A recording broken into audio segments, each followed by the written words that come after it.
which is frequently employed by the legend Bobby Fischer. So this trick is famously known as Fischer's trap. White plays e4, black plays c5, Sicilian defense, knight to f3, knight to c6, d4, c takes on d4, knight takes on d4, and now g6. And this is accelerated dragon, where black aims for this d7 to d5 directly rather than this first d6 and then d5, which is of course the strategic aim for black to free his game. But anyways, g6, and here we will play bishop to e3, knight to f6, knight to c3 defending this e4 pawn, bishop to g7, and now bishop to c4, and here black castles, and we will play this bishop to b3, and thus we are inviting black to play this knight to a5 and to win the bishop pair, because after knight to a5 there is no way that you can keep this bishop alive on the board. So here knight to a5, but friends, this is a mistake, and now white can get very good position with this e5 move. The point is that here black is having three alternatives. One, knight captures on b3, second, knight to h5, and third, knight to e8, and we will analyze each one by one. First, knight to h5, but then friends, this g4, and now this knight is lost. So knight to h5 is not possible at all after e5, and in case of knight captures on b3, we can play e captures on f6, knight captures on a1, f captures on g7 first, threatening this pawn takes on rook. So king captures on g7 first, and now queen captures on a1, where white is having an extra piece. Although after king captures on g7, white can even go for this sword castle, where after knight captures on c2, knight captures on c2, or queen captures on c2, white is having a lead in development and plus an extra piece.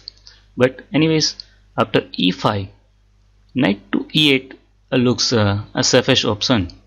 But friends, here comes bishop captures on f7. It's a check. So say rook captures on f7, but then knight to e6, and this traps the queen, because queen is under attack. d7 pawn is pinned. If d captures on e6, then queen takes on d8 is just winning, and c7 and b6, both the square are controlled by the knight and the bishop respectively. So bishop captures on f7 and rook captures on f7 loses the queen. So what about king captures on f7? But friends, then comes knight to e6 again, and still this queen is trapped. If pawn takes, then queen takes, otherwise queen to c7, then knight captures, queen to b6, then bishop captures. So if you want to keep your queen alive, then you have to play king captures on e6, but this leads to checkmate in 6. Queen to d5 check, into f5 only move. Now g4 check, king captures on g4 only move, and there comes rook to g1 check. Now if king to f5, but then rook to g5 is checkmate.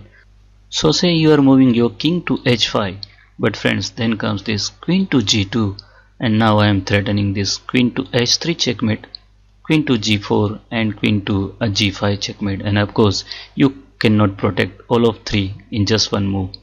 So king h5 is not possible at all after this rook to g1 check, and say king to h4, but then again queen to g2, and now I am threatening this queen to g4 checkmate, and say you are moving pawn to d6 or even this pawn to h5 to just defend this g4 square.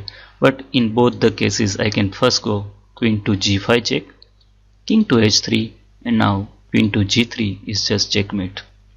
So friends, after bishop to f7, actually white gets very good position, and thus white is winning in all the variation if rook captures or king captures the bishop on f7. So friends, how was the video and the trick? Thanks for watching. Bye bye.